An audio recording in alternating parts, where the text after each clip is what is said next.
Thank you, Scott, for taking the time to join us.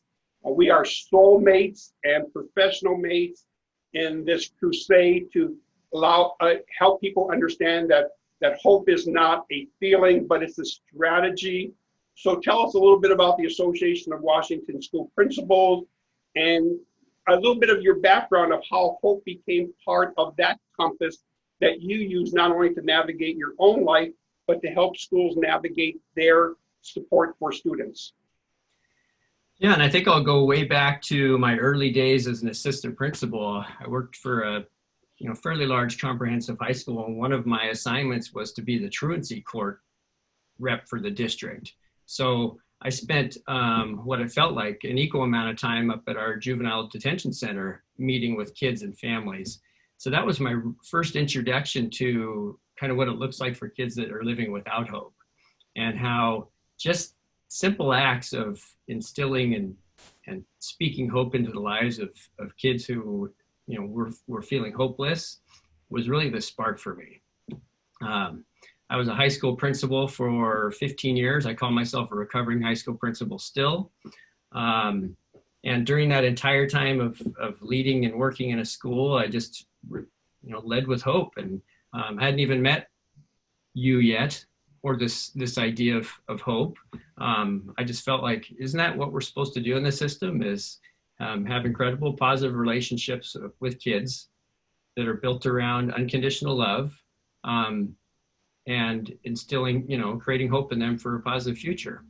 I left principaling, joined the Association of Washington School Principals about 7 years ago. We're a statewide service organization that supports K-12 principals in the state of Washington. We have 295 districts out here, lots of kids, lots of schools, and lots of opportunities to create hope across the system. So hope as a compass for you, as a guiding principle for you, it seemed natural.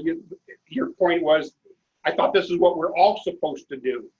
And some of the feedback we get and pushback we get is, yes, we enter these professions very hopeful, whether we enter in the juvenile justice system as a probation officer or detention officer, behavioral health worker, social worker in the child welfare system, or a teacher, educator in the educational system. I think all of us enter these professions with a great sense of hope that we can change the world and change difficult lives for the better. And then we're faced with some hard realities, right? That maybe not everyone's on the same page with us. And some of the kids who come to us, as you pointed out in terms of your experience with the juvenile justice system, aren't benefiting from the best that America has to offer. And now you're the one person in their life, but maybe alone in your beliefs that these kids are all capable of success, no exceptions, and you're a hope monger, right? You're bestowing hope around kids. So how do you take that individual passion that you have for hope and translate it into a system-wide result for kids, that all kids will benefit from hopeful people around them? Yeah, and I think that takes me right back to my journey as a young school leader. I was 26 when I became an assistant principal in a large comprehensive high school. And I'll never forget the day a staff member came up and said, we're going to eat you alive. And I just was like, whoa, this doesn't feel like a warm and fuzzy environment. And then I was just blown away. I just thought when I left the classroom that everyone taught with the same kind of passion I did and love for kids unconditionally like I had for kids. And I was really shocked when I stepped into this ability to kind of see the whole school, that not everybody liked kids. And that was a shocker to me. So that really ignited my passion to show that we can do this and we can build systems of hope. And it starts with the leader who's willing to persist and persevere and lead with hope, lead with the belief that all kids have the opportunity for a successful future, no exceptions. We're going to put any judgments that you had before away, and you're going to lead unconditionally with kids. And I've just kind of stuck to that mantra. As an assistant principal, I did it. As a principal, I did it. And then coming here, I've continued to have that same belief that if it's not us leading with hope, then who is going to do it? We need our superintendents leading with hope. We need our state leaders leading with hope. We need this new system that we're all kind of facing right now in public education to be built around hope. Because right now it's a tough time to be out there. Look at us right now, Rick. Normally we'd be having this conversation over lunch, face to face. I'd be watching you eat. But instead, kids are learning virtually, and it's kind of put a barrier in this ability to build relationships with kids. So we need hope right now. And yet we can't give up on it. I think that's what we wanted to support and advocate, underscore in terms of the Hope Forums, that even when we were forced into isolation, forced into lockdown, that doesn't mean we give up on hope. Those are conditions from the outside. Hope comes from the inside out. And we then take what we have, which is our belief that we can control our own destiny, even when it doesn't look like we can. Yeah. And one of the ways we control our own destiny is to be in the present moment and not give up on our future. I'm struck by your experience of entering your profession with a lot of optimism and hope and belief that you can make a difference, and then find out you're not surrounded by maybe others that share the same passion. Yet in all my experience with people who come into our professions, the many professions that serve children, usually the one question that they'll answer is, when asked, why are you choosing this profession, is they'll answer with, I love kids. I love working with kids. Once they get into the profession, you really hear this subtle answer. I love working with some kids. I like working with some kids. I don't like working with kids who spit on me. I don't like working with kids who smell. I don't like working with kids who uses foul language and doesn't respect authority. I don't like working with kids who aren't motivated. And all of a sudden, then we then begin to erode this passion that brought us into the profession by saying, yes, I like working with kids, but realizing you don't like working with all kids. How do you maintain the passion, and what happens when a person finds themselves not being able to love all kids in a profession where it's required that we love all kids, because they're still kids and we're adults? Yeah, and it takes time. And you and I have talked about this before, that you have to build systems, and we'll get into more of this as we discuss further. But, when I was a principal of the high school, I had the opportunity to hire people for 15 years. And, I think most people would understand this who are listening to this call. Most districts, and actually most organizations, have set interview questions that the human resource department requires us to ask. Well, I would sit in all of my interviews and ask those questions, but on the margin of the tally sheet, I actually just wrote the word love, and then I would put tallies down. And anytime somebody was interviewing for a job, if they actually mentioned that they like or love kids as they answered the questions, that was the most important thing I was paying attention to. So over time, I surrounded myself and hired people who shared the same belief unconditionally about kids, because it has to spread. It has to permeate through the building. And if we have adults modeling that they are patient and flexible and provide just unconditional, unwavering love for kids, then you eventually see that works. And more people join you, or they choose to go somewhere else, because you don't want to be standing out as the person who doesn't provide that kind of unconditional love. But it takes persistence. So we get pushed back again, as we advance these thoughts and principles and practices and the science that supports them. But some of the pushback is, yes, I understand what you were describing, Scott, and I understand what you're describing, Rick. The problem is that when the kids leave our environment, our school environment, the love that we bring, the respect that we're trying to offer our young people, and they go back into their home environments or their community environments and dealing with things that are really outside of our control, that seems to all be eroding all the good work that we do. So as hard as we try, it's not reinforced in other environments that these kids exist in. How would you answer that? Does that mean we're supposed to give up on what we do? Or what ideas or thoughts do you have regarding that we don't control the child 24/7? Well, we don't, but what we do control is the time that we have with them. So, there's a lot of panic and pandemonium out there right now around the future of public education, and people are saying that this is, a crisis, and what are we going to do? I see it as a huge opportunity for us to completely rebuild the system and build it on the foundational blocks of, let's provide time and space in the system for adults to build relationships with kids. That has to be first. And then out of those relationships come hope. So that's what we have to do, is we have to put that space in this new system, because we do only get them for 6 or 7 hours or whatever it happens to be. Those are precious, precious moments, because we can't necessarily control what they go home to. Mm-hmm. So I've loved watching colleagues, courageous leaders across the state and country rebuild their systems so that there's morning check-ins or there's check-ins throughout the day, where we're not trying to race through a curriculum or get through, content. We're focusing on, how are you doing today? How are you feeling? Like you checked in with all of us today, Rick. It's the relationship first. Recognize that what's going on in the student's life early on in the day, and then we can get to learning. But if it's the reverse, we're always going to be chasing our tail. So I'm struck by you talking about the importance of the relationship, which really is the pathway to creating hope in kids' lives. It's through that relationship that we learn to be hopeful. So without a relationship, without a caring, sustained relationship, it's tough for a kid to be hopeful. They don't learn to be hopeful through the cognitive side of it. They learn to be hopeful through the relationship side. And then Kids Hope adds one more piece to that, is that you got to believe all kids are capable of success, no exceptions, to create a relationship. Because if you don't, why would you invest in a kid that you don't believe you're going to get a return on investment?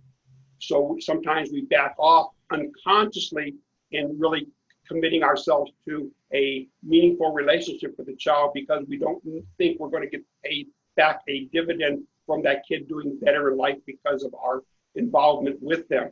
So we say you have to believe in them first. Through that belief, you create these meaningful relationships. And through those meaningful relationships, a sense of hope comes. And then we begin to talk about the strategy of hope. I want to take you in another direction, because you've taken that experience and that passion and purpose, and actually with colleagues have created a paradigm shift in the way we understand what we're supposed to do and what we're supposed to become. And you call it the school leader paradigm. And as I read your materials and talked to you about this insight and this strategy, I realized that this just isn't a school leader paradigm. This is the paradigm for anyone that works with young people. So can we talk about that for a second? And would you like me to bring up that slide so you can kind of walk us through the strategy piece of creating hope for everyone? Yeah, and maybe before you pull it up, I'll just say, give a little background on it. And just to give people more context, I have used this paradigm outside of the education sector. I've actually sat down with the CEO of Alaska Airlines and shared this paradigm with him, and he looked at it and goes, oh, yeah, that's how I lead this giant corporation. And if you've ever flown Alaska, you would know that there's a culture in that company around relationships, and it permeates through the whole system. So it was really neat to see this paradigm manifested in the private sector.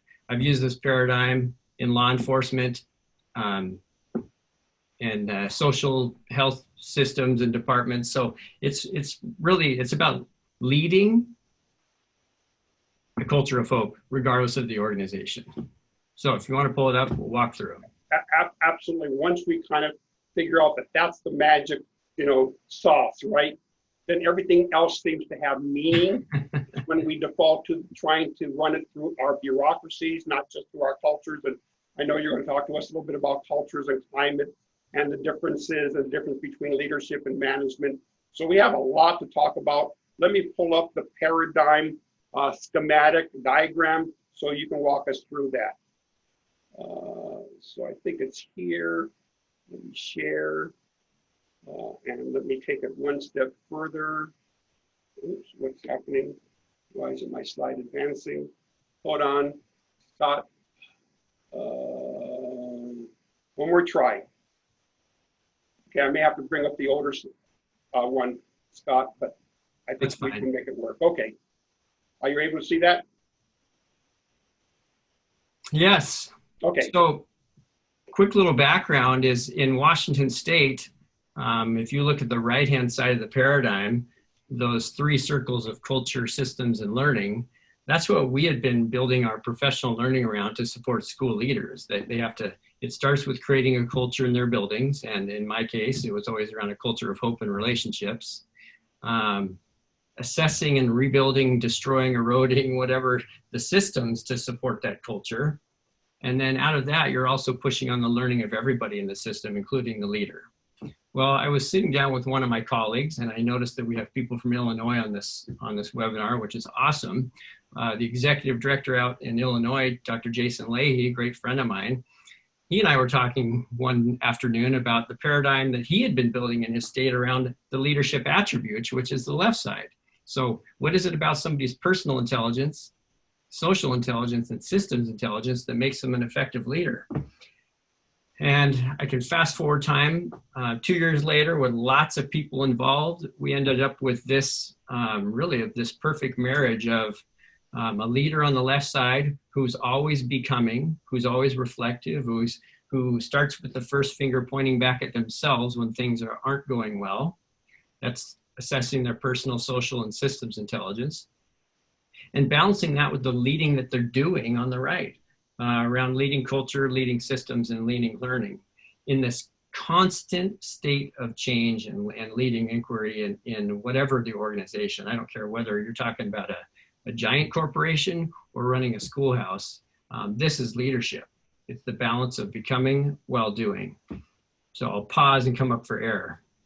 Okay, so let me just kind of amplify my reading of this. And again, I've benefited by being around you and attending your workshops and discussions and reading your materials. But this idea of becoming while doing, I think more often than not, when we enter our professions, we think of ourselves as doers. I'm supposed to dispense social work. I'm supposed to be focused on the detaining of our kids and making sure that they're safe. I'm focused on making sure they're held accountable to court mandates. I'm supposed to teach them math and science and spelling and reading and all those good things. So I'm doing lots of things. The question is, who am I while I'm doing it? Am I just a teacher or a social worker or a probation officer or a principal? What am I becoming while doing this, and can I actually define that? And as I look at your paradigm, it dawns on me that one of the sides that we operate in is this bureaucratic side of getting the work done, right? That's the doing side. But the other side of the paradigm becomes not only getting the work done, but doing it in a meaningful way that not only provides the skills and accountability we're offering kids, but helps kids realize their role in society. And for that to happen, I have to know who I'm becoming. And am I becoming a leader in that role, or am I just a person who carries out a set of functions in that role? And the becoming side becomes the cultural side, and the doing side becomes the bureaucratic side. So help us kind of navigate those two sides of becoming while doing, so it's clear of how we can really self-assess ourselves and understanding how much are we just doing without becoming, and how much becoming becomes part of the doing process. Yeah, and I'll give a couple of quick examples. You know, our association here in Washington is really the 911 call center for principals when they're in trouble or need support. And I have yet to have the phone ring and have a principal or assistant principal call me and say, hey, Scott, I'm in big trouble. I didn't get the reading scores up. That's never happened. Instead, it's usually they're calling because they've stepped in, they're in some sort of cultural quagmire. Something's going on in their building culturally. And 9 out of 10 times it lands on the left-hand side where they weren't maybe aware of something they were not doing, but who they were. Like they weren't listening. They weren't accessible. They weren't visible. They weren't maybe leaning on humor, or they were being too serious all the time, or pushing too hard, not focusing on relationships. Great example is I have, years ago, there was a high school that was really struggling and had lots of leadership turnover. And we're talking new principals every few years.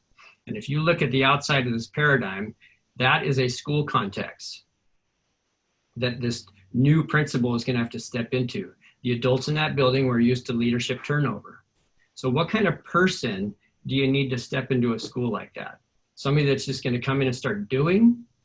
Or do you need somebody that's going to come in and start building relationships? So you think about, well, what are the characteristics and attributes, the traits that somebody that's good at building relationships? When you describe somebody that comes to mind right now of who's great in building relationships, what is it about them that helps them do that?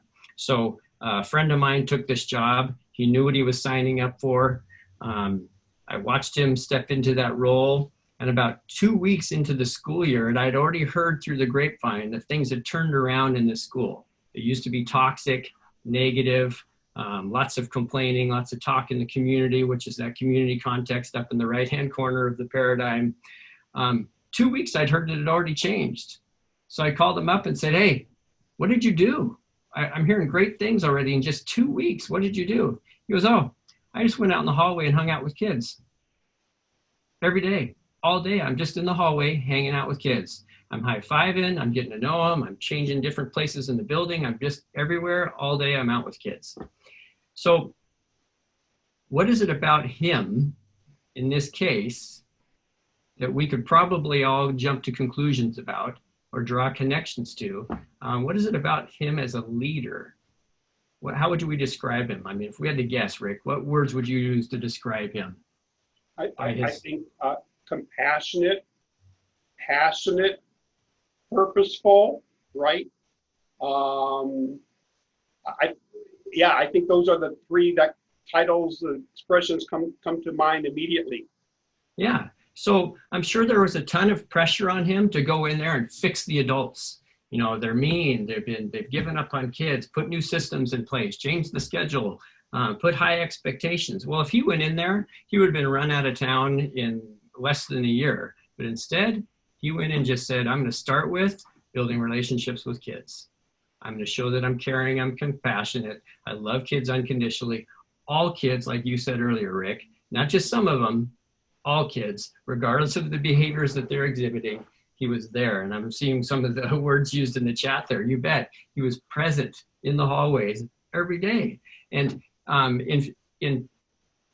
the end of that year, completely different culture in that building for the kids and the adults. And 3-4 years later, magical place to be, because they were able to step in and start actually rebuilding some of the systems to support that culture. And then you could see it evident through the learning systems that were in place as well. And such a beautiful description of, again, the paradigm schematic that you have. and we really don't care what you do. We care who you are. At the end of each and every one of our days, at the end of each and every one of our relationships as they're happening, as they change over life's time, we're not as interested in what you do as we are who you are. And that's that human relationship side. We thrive in terms of our support systems, the people that care about us, the people that love us, and equal to that, the people we care about and the people we love. That's what makes our life rich. And that's the becoming side. And all too often we default to the doing side. And I'm not saying one over the other. I'm saying the best people out there have a way of balancing becoming while they're doing. It's not becoming instead of doing. It's becoming while doing. And that's the balance that you're trying to strike in this. Hey, Scott, talk to us a little bit about the difference between culture and climate that we tend to not define effectively. Yeah, thank you. I do spend a lot of time in workshops when I'm working with, various groups, just initially just making sure we understand the difference between climate and culture.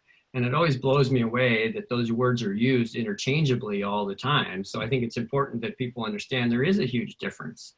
And the question I usually pose to people is, can you have a great climate in a school and a bad culture? And the answer is yes.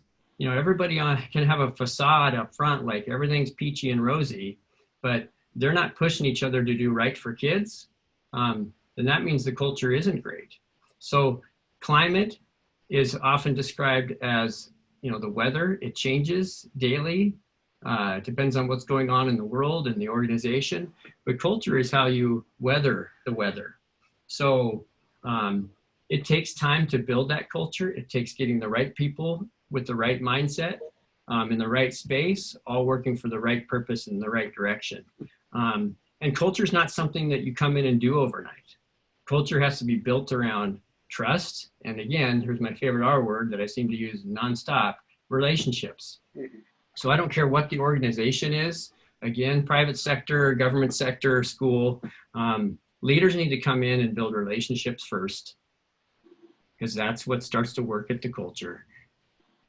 Teachers need to see that this new leader is going to come in and has a 5-year vision for the school, sees the school 5 years from now as this magical place that everybody believes, no exceptions in all kids. They need to see that and feel that and see that in the actions of the main leader in the school. And within the larger, and I'm a part of this paradigm, there's a tagline that goes with one of these schematics, and the tagline is creating hope for all. So when this is fully functional, when it's fully understood, when it's embraced, when it's practiced from the inside out versus the outside in, what is the result from this is that it's creating hope for all. And that's the strategic part of what I love in terms of how you identified and designed this paradigm to give it clarity. So we want to thank you. I don't want to kind of thank you for that. I want to thank you for that, because I think it advances all of our understandings about what we can control. And what we can control, obviously, is what we do each and every day, but understanding who we are while we do it. Scott and I had the opportunity before we went live with the Hope Forum to talk about the difference between management and leadership. And our belief is that most of us are hired to do something. We're not hired to become something. We hope we become something, but we're actually hired to get the work done. We call that management, whether you're managing a classroom, managing a pod in the juvenile justice center, managing a case in the social welfare system, managing a difficulty in the behavioral health. We're hired to do something. And that becomes the management side of our functions. But the other side is the leadership side of who we are. And I can't hire you to become a leader. That has to come from, again, the inside out. And that comes with passion and purpose and insight and beliefs that all kids in our world can succeed without exceptions. And you have to decide when you're the manager and when you're the leader, because again, those are both very important skill sets. Hey, Scott, I'm gonna take the paradigm off, bring you back to full scale if I can. There you are. Scary. Yeah, and kind of share, where you hope to go with this, and what happens if, in fact, this is fully embraced strategically. So where are you with this advancement of these concepts within the school system? And then we can learn from how you're doing it within the educational sector, how that is applicable to all the other sectors represented by our audience today. Yeah, and let's just start with those of you that have had the pleasure to step into a Kids at Hope school.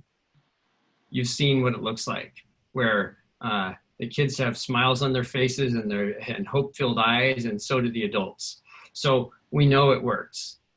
So I tend to live in this idealistic world. Well, if we know it works, why can't we do that across all schools, regardless of where they're sitting in the state or country? So my attitude is I don't want to rest as a leader until we're talking hope.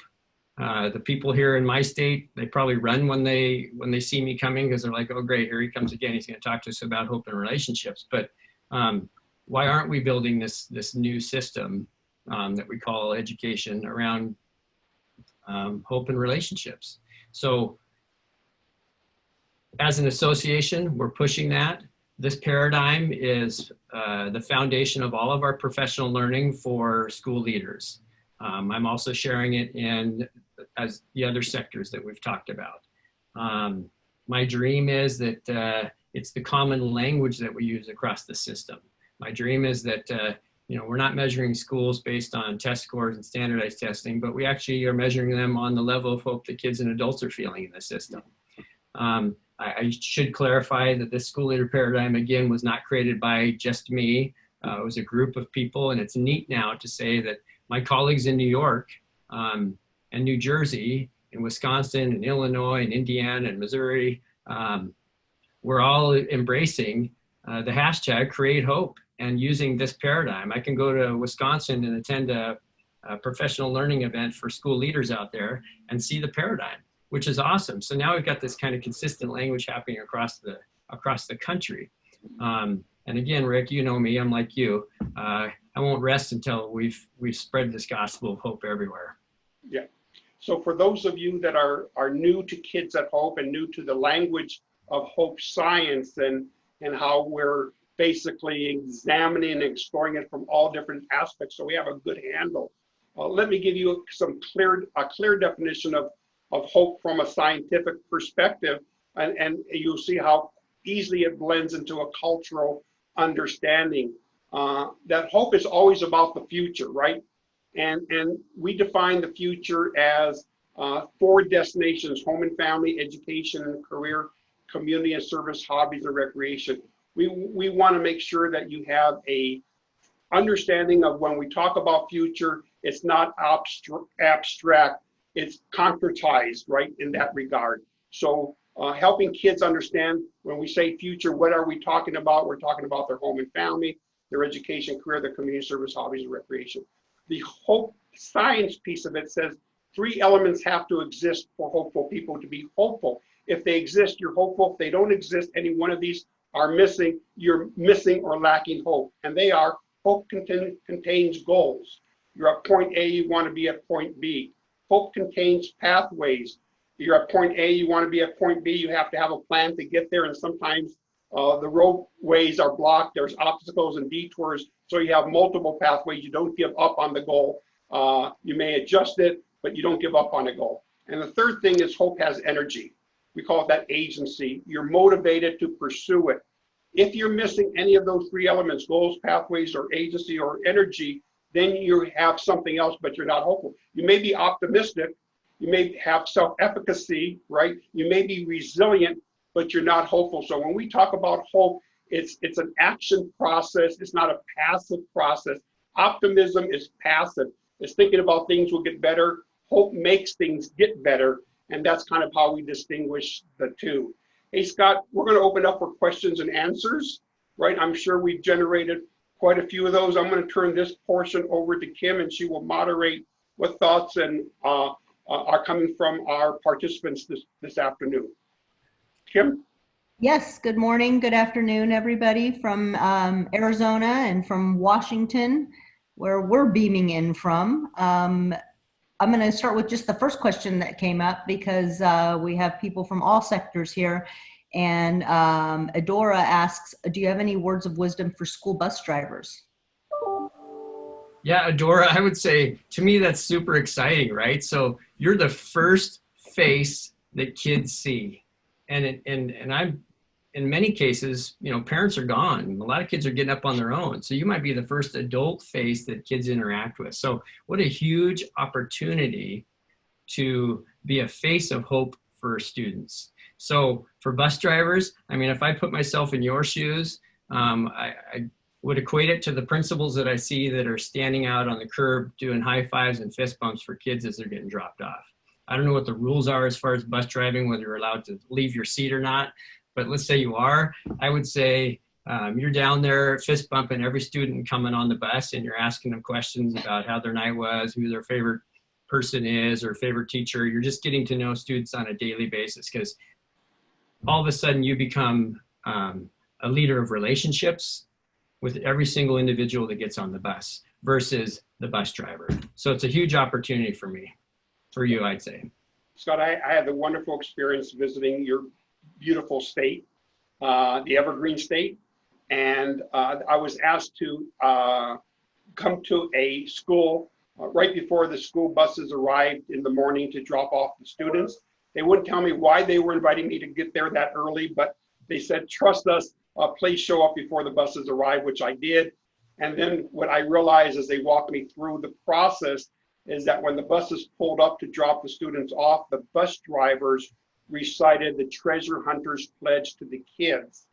And the kids recited the Kids Hope Pledge back to the bus drivers. And within that pledge was a relationship, right? I don't give up on you and you don't give up on yourself.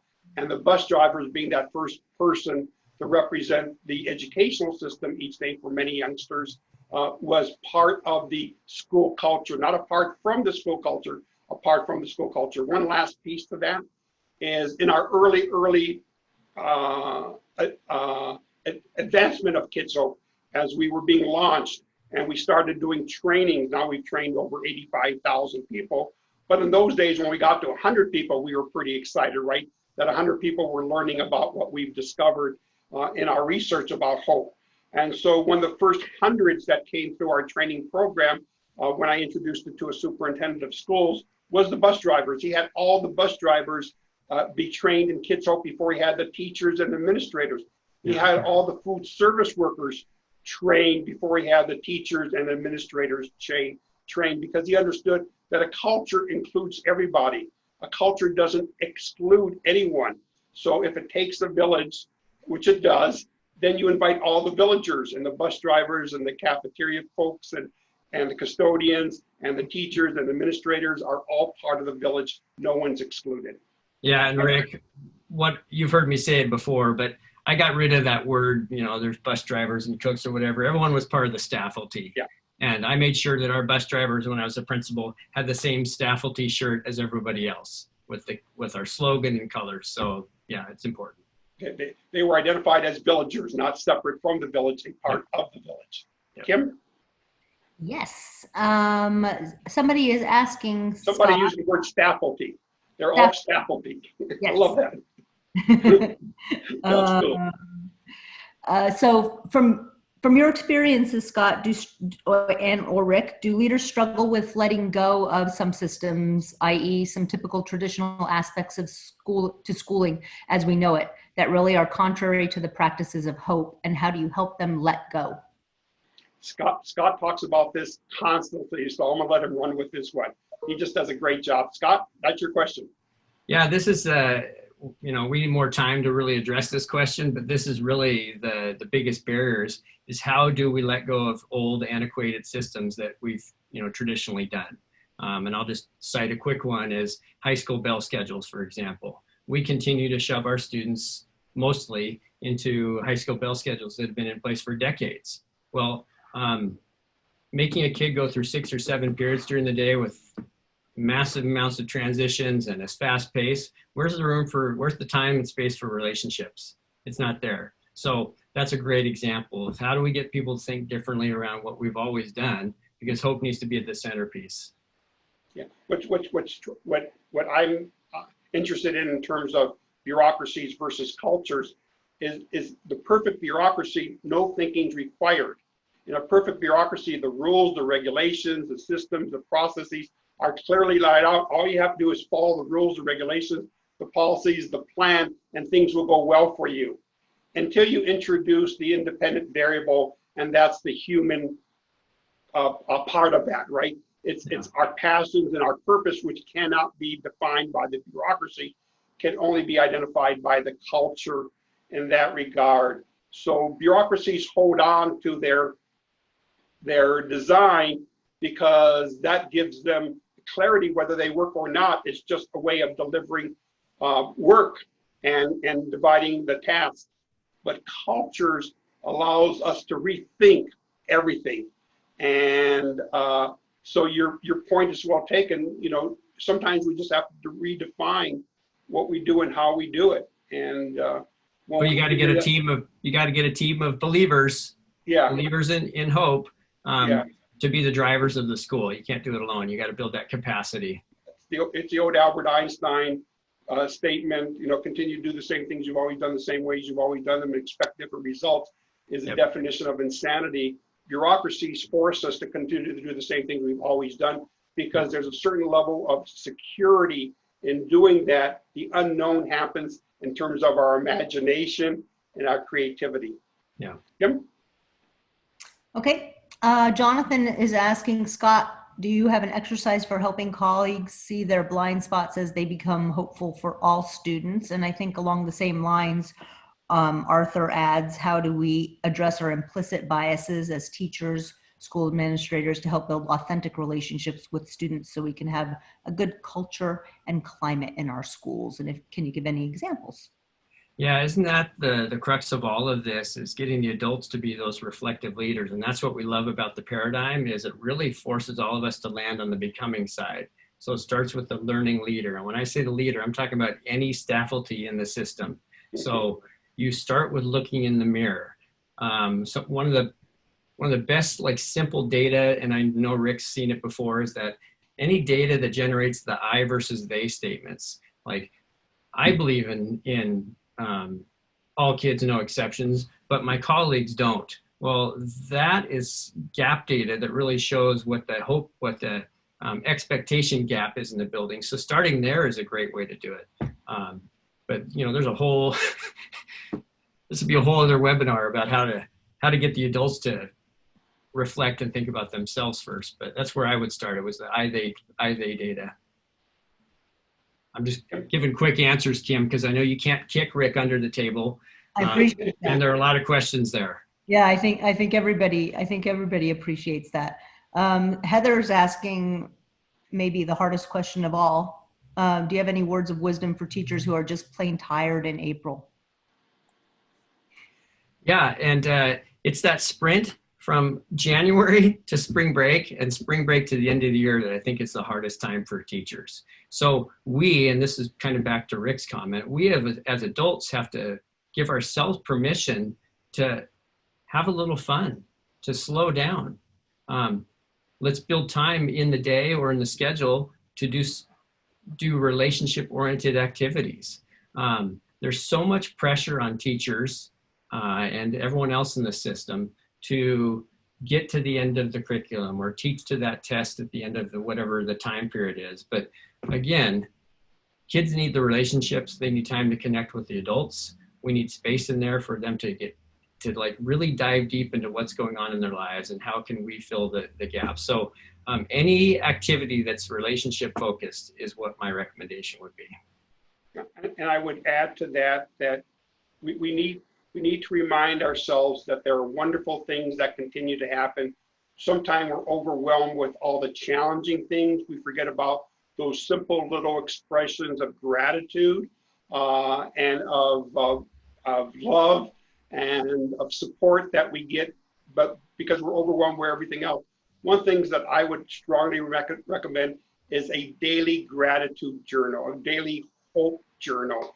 Just capture those moments and looking back so you don't think it's a lost day, that every day is a day to contribute. And then I will advance an old cliche that education and all the work we do with kids from all the sectors is never a sprint. If you're running really hard at it, you're going to be exhausted in April. Think of it as a marathon and think of it as building stamina. We add that you can't have a kid at Hope until you first have an adult at Hope. And so the question is, how do we fill our own buckets? And one of the ways to fill that bucket is to make sure we surround ourselves with people who believe in us. We surround ourselves with people that create our relationships, our support system. Make sure you hang out with hopeful people, you're more likely to be hopeful. Hang out with hopeless people, you're more likely to be hopeless. Choose hope, right?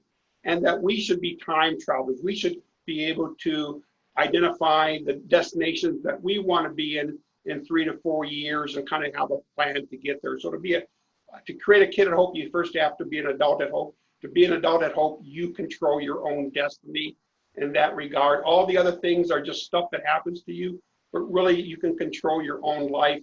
Don't get ahead of your skis. Be prepared for the rhythm of your organizations so you know what's expected, and I think you will find yourself being able to manage your way and lead your way through towards achievement in all aspects of your life. Yeah, and I love using kid stories. So in April, let's have fewer faculty trainings or meetings, and let's have impact meetings where we all come together and we talk about the kids who we've had an impact or they've had an impact in our lives. Sharing those kid stories just creates a ton of positive energy in the building. Okay, Jonathan's asking, can you speak to the roles necessary to incorporate parents and the community? Wow, where do you begin there? So from beginning to end, massive process, right? But what parent doesn't want to send their kid to a school where hope is the banner, where hope is the foundation? So I would start with branding. I would start with messaging. I would start with just a consistent message, a hashtag, whatever it is, that hope is the foundation of this school. Then start creating, and you have to know the context of your school and your community, obviously, whether you're going out to them or they're coming into you or a combination of both. Where you're just building those connections, where it's different stakeholder groups, whatever it takes, you have to engage them in these conversations of hope so that people understand that this just isn't a touchy-feely sort of thing. This is what we do and who we are, and this is the experience that you can expect from us as your school community, and we'd love to have you come alongside us. But it takes time, and it takes putting some of those systems in place. Yeah, being able to advocate and announce and promote the fact that this school is a place where adults are at Hope and therefore kids are at Hope. Once you get that reputation through effort, and it doesn't happen overnight, you can, as I think Scott pointed out, you can't implement Hope. You have to grow it. And you have to find the right people out there, the right farmers out there, because not everyone wants to grow Hope. Sometimes they're just not a good fit in an organization. They may have the right skill set, they don't have the right passion and purpose set. It's the balance of those two that becomes important in that regard. And parents will get caught up in that. Everyone wants to be part of something that's hopeful. We just don't know how to get from point A to point B. The schools can help them navigate to that. I think in the succeeding months, you'll hear kids at Hope talk more about how we can bring hope into the homes of parents. I think we have some ideas that are percolating. Keep track of us. I think we'll be announcing some things in the next few weeks of how we can bring hope through this virtual world right into the homes of parents and their children. Okay, we have about 4 minutes left. Speed round. Speed round. Here we go. How do we get principals and superintendents on board? More of us sharing the language. So this paradigm, it's spreading across our state. It's neat to see. I actually smile now as I sit back and watch superintendents tweeting using Create Hope. I see superintendents now leading and building their entire cabinets around hope. It's happening. So the more of us that continue to, at that level to lead with hope and get over this mental block that people had of you can't measure hope and hope is touchy-feely and blah, blah, blah, you know, that we're beating that up. So we just got to continue to push. Yep. I think that we need to be persistent. Don't give up. When you give up on hope, you've given up on everything. So don't give up on hope. And again, leadership doesn't come with your position. Leadership comes with your heart and passion. So you can be the leader in your school. You find the advocates and you bring them together and you just say, this is what you want to do and how you want to do it. We're available to you. Scott's available to you. There's great ways of introducing hope, but it has to be intentional. It can't be just good intentions. You want it to happen. That's optimism. Hope is action, right? You just don't wish these things to happen. Wishing becomes a third party's granting of your thoughts, and hope becomes you granting your own thoughts, your own wishes. Yeah, and I saw that somebody had in the chat there, why didn't you put hope right in the middle of the paradigm? Well, it's almost like you were in the room with us when we were building this, because the first iteration did have hope right squarely in the middle. And then we ended up pulling it out because we felt like everything that you're doing, becoming and doing is leading hope. And we didn't want people just focused right there in the middle of the paradigm. But great point. Yeah, it's great point though, yeah. So I'm just going to end with this last one. It's not really a question. It's just more of sharing from Jim. He said he saw an intriguing quote on Facebook. If only our eyes saw souls instead of bodies, how different our ideals of beauty would be, by Lauren Giguere. And he said her quote led me to contemplate, if we only looked at the potential and souls of our students, how very different our expectations of and behaviors towards students would be. Yeah, I would concur with that. If hopefully you're going to be part of our workshop beginning tomorrow, but that's the message that Charlie Applestein sends. He says, no kid wants to be that kid that's sent to the principal's office. No kid wants to be that kid that's expelled. No kid wants to be that kid suspended, arrested, in detention, on probation. Kids don't want to be that kid. They just need adult guidance to help them not be that kid. They want to be that kid who's doing well in school, that's doing well in the community, that has a future ahead of them that's worth investing in. That they want to be that kid, but they're still kids. They can't articulate that. We're the ones that are guiding them on life's journey. We know what they want to be. They can't articulate it. We can help them. They're kids. We're the adults. We need to play that role as their treasure hunters. Yeah, Rick, it reminds me of a time when I was leaving the classroom. I used to be a Spanish teacher. When I was leaving the classroom to become an assistant principal, a student said to me, and I'll never forget this, she said, well, you can't be an assistant principal. You're not mean. And that has really kind of motivated me through my entire career. Like, really? That's the, back then, the kid belief towards adults. No, we're not mean. We should love all unconditionally all the time, period. And that permeates. Well, thank you, Scott. Thank you for being part of this. I have so enjoyed our relationship. So when you talk about relationships, I seek them out. I want to be surrounded by people who are positive, who are hopeful, who are insightful, who live what they talk about. And you are one of those individuals for me. I thank you for that relationship. I want to let our people know that we are taking a break from our Hope Forums. Next week, I'll be in Washington State, virtually doing a workshop for Region 113 Educational Services, Region 113, 44 school districts, 77,000 kids who are looking at adopting Kids at Hope within that region. So we're growing. That's not because of us. That's because of your passion and your leadership. So doing while becoming is something that I think is the message that we want to underscore as we leave each of you today. We'll see you in a couple of weeks. Hopefully we'll see you at tomorrow's workshop as well. Thank you, Scott. Just fantastic. Yep. Thanks, Kim. Thanks, Rick. Great to see you. Great seeing you. Goodbye. Thanks to everyone out there. Bye-bye. You all take care. See you soon.